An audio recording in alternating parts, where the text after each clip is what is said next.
মা আজকে বাটা বাটা মাছ দিয়ে আলু দিয়ে পটল দিয়ে রান্না করবে। কড়াই গরম হয়েছে, এখন তেল দিয়ে দিতেছি।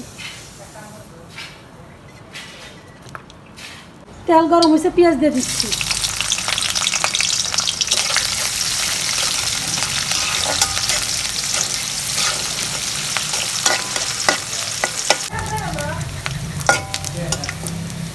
পেঁয়াজটা ভাজা হয়েছে, এখন আদা রসুন বাটা দিচ্ছি। রসুন বাটা, আদা বাটা।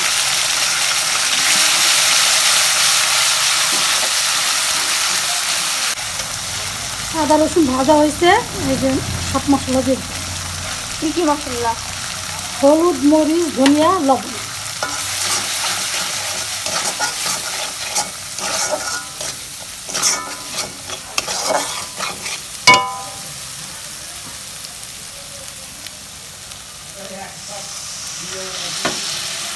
একটু পানি দিলাম।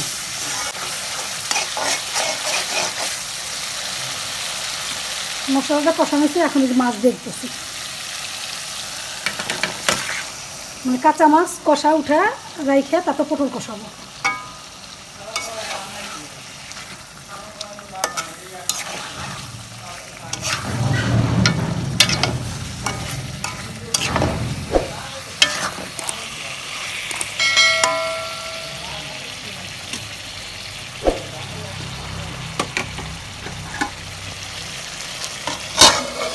কষানোর জন্য একটু পানি দেওয়া হয়েছে।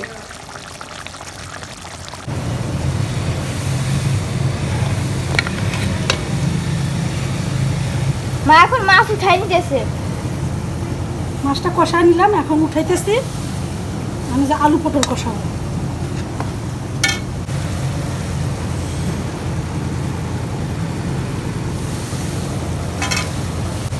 আলুটা আগে একটু কষা নিই, তারপর পটলটা দেবো। কিসের জন্য? আলুটা শক্ত, পটলটা নরম তৈরি। আলুটা কষানো হয়ে গেছে, এখন পটলটা দিয়ে দিচ্ছি।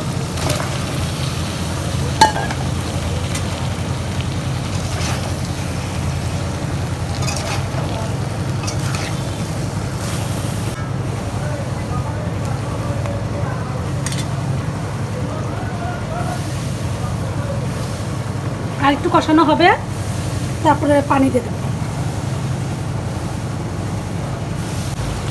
একটা কাঁচামরিচ দিয়ে দিচ্ছি।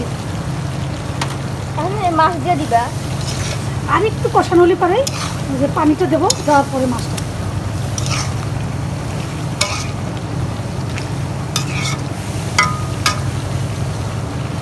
রোদে আলোটা আসতেছে তো, এই জন্য এরকম হচ্ছে।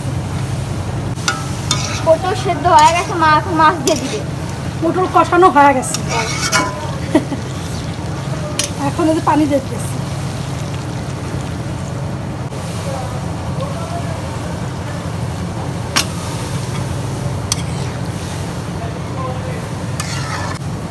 রোদটা করে কালারটা কি হয়েছে না? হ্যাঁ,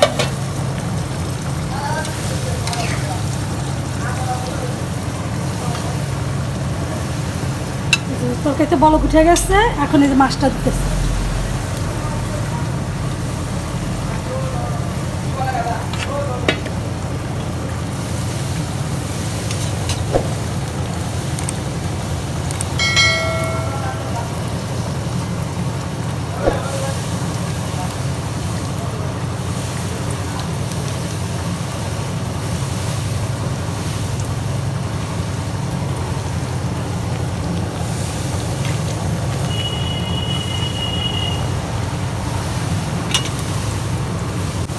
রোদের আলো আসলে এরকমই হবে।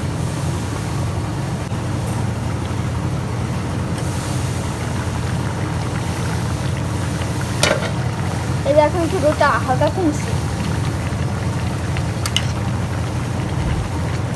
তরকারিটা হয়ে গেছে প্রায়, এখন জিরা ফাঁকি দিয়ে নামাবো। ওই যে বাড়িতে ধান আসছে দেখে সেই জন্য মেশিনটা ধান বেরিতেছে, এই জন্য আওয়াজটা হইতেছে। মেশিনের আওয়াজ? হ্যাঁ, ধানের কাজ করতেছে। জিরা ফাঁকি। জিরা ফাঁকিটা এখন নামা দিতেই হবে।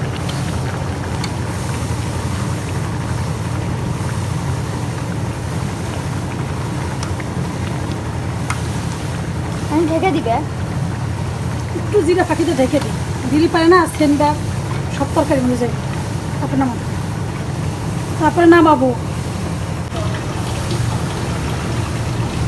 তরকারি হয়ে গেছে, এখন নামাবো। জিরা ফাঁকিটা যে আমি কইছি জোরের হাতে রাগে, মেশিনের আওয়াজ।